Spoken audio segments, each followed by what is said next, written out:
all starts to know that you have an aggregate resource in the area, but we strip off the topsoil and the subsoil, and it's stored and saved on site.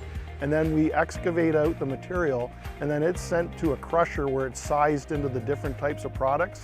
And then from the crusher, it goes through a washing plant where we wash off the dust or the dirt end of the material to put the material on spec to be used in the asphalt, concrete, and road building areas. Capital's ultimate goal in rehabilitation of its aggregate sites is to bring the property back to at least as good or better condition than it was previously.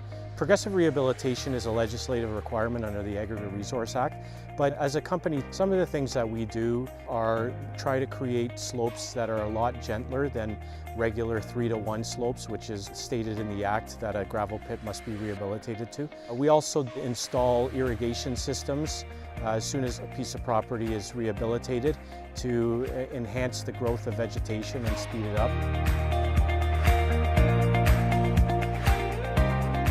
We predominantly rehabilitate back to agriculture, but we also create other types of finished land uses such as wetlands and reforestation of woodlots. So we've had experience in creating different types of rehabilitation plans.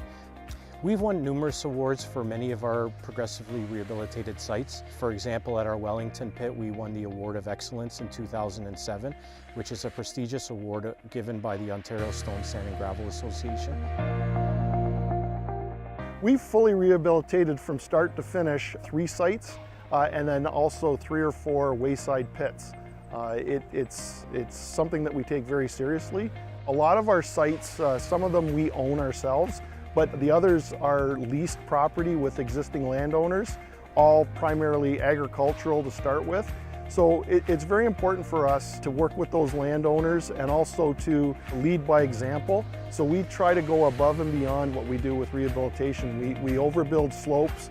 We'll make sure that we screen the subsoil and topsoil so that we're trying to put back and make a better piece of property than it was when we started.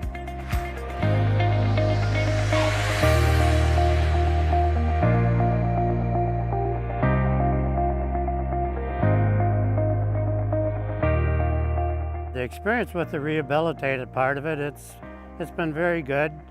After the topsoil goes back on, we grow a couple years of alfalfa, and being we're a dairy farm, we do have lots of manure, so we make sure we put lots of manure back on it, and it gets the soil built back up quite rapidly. Well, after it's been rehabilitated for a number of years, we don't notice much difference. And in some years, when it's a dry year, it's actually a little better because we're closer to the water table and the roots can go down to where the moisture is.